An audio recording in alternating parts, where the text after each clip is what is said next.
په اولني ځل مې داسې ویډیو ولیده ښه واورئ ښه او په خپله مې زده کوئ بیا. نماز کے فرائض کتنے؟ نماز کے شرائط نماز وہ آپ کو بتاتا ہوں 7. بدن کا پاک ہونا، کپڑوں کا پاک ہونا، جگہ کا پاک ہونا، ستر کا ڈھانپنا، نماز کا وقت ہونا، قبلے کی طرف منہ کرنا، نیت کرنی. اندر کتنی ہے؟ اندر 6. تکبیر تحریمہ کہنا، تکبیر تحریمہ کہنا، قیام کرنا، سیدھا کھڑا ہونا، قرات کرنا، رکوع کرنا، ہر رکعت میں 2 سجدے کرنا، آخری قاعدہ میں التحیات کی مقدار پہ بیٹھنا. وضو میں 5 چیزیں مستحب ہیں. کون کون سی؟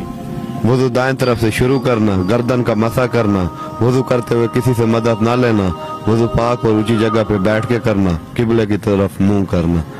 غسل کے فرض 3. اور کچھ ایسی چیزیں جو آپ کی علم میں ہے اور شیئر کرنا چاہیں؟ آپ کو کتنے کلمے آتے ہیں؟ میں اگر گن چن کے لگاؤں تو بہت 19-20 ہو جائے گی. نہیں 6 مجھے 6 آتے ہیں. 6 کنفرم A to Z کلیئر. ہاں 6. دا هغه علم دی چې 24 غنټې نبی علیہ الصلوۃ والسلام فرمایي دومره علم په ښځه او سړي باندې فرض دی چې دی په 24 غنټې زندگی تیرولی شي. نو دې ملګري چې کم علم وي که نه ستاسو مخې ته کم معلومات درکړل دا هغه 24 غنټې علم دی ښه.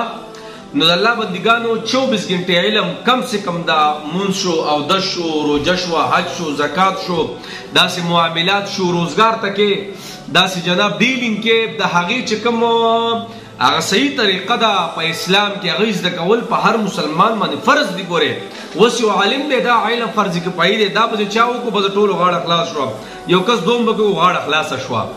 او دا علم کم چې 24 غنټې کې مخې له راځي دا کم د معاملاتو د ښځې سره به څنګه سلوک یې ښځه به تا سره کوي د بچو سره داسې د کور رهن سهن وغیره اخلاقو اعتبار سره دا ټول علم په خلکو باندې فرض دی دومره چې 40 غنټې پې تېرولی شي ښه.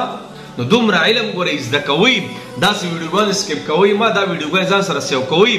ګوره اوس خو د انټرنیټ دور دی موږ ته په خپله کسان رنګونه وکړي دومره دعاګانې راته وکړي ګوره مونږ هم کمې شته مونږ هم بس د کتابونو نه ووایو د یو بل کتابونو نه زده کړو تاسو ته بیا ووایو یو قسم پوره نه دی. نو ډېر کسان رنګونه وکړي مولانا صاحب الله دې خوشحاله کوي شرمېدو چې دا پلانې مسله رکوع کې سجده کې مخکې وروسته پلانې ډنګرې کې دا ناسته وغیره دا الفاظ دا مو چاته نه شو ویلی خو شکر دی چې ویډیوګانې مو کتې او ښه په حیا په عزت کې پې پوه شو هینډسفري لګولي او دننه په کمره کې پوه شو. نو درخواست دی چې داسې ویډیوګانې سکیپ کوئ ما دا ځان سره سیو کوئ یا یې شیر کوئ تاسو نه به ځي نه بیا چې سیټ ته شئ وایې اورئ ځان پې پوه کوي صحیح ده. نو دا علم دا فرض دی ګوره دا 24 غنټې علم په هر نارینه زنانه باندې فرض دی. اوس یو پلار له مور له نه ورځي که نه نه به خپلو بچو ته څه وښیي مړه او به د خپل بچو تربیت څنګه وکړي. اکثر ګوره خپل بچي د خپلو پلارانو د میانو نه تپوسونو کې نه ورځي وله الله خوشحاله کوي جي.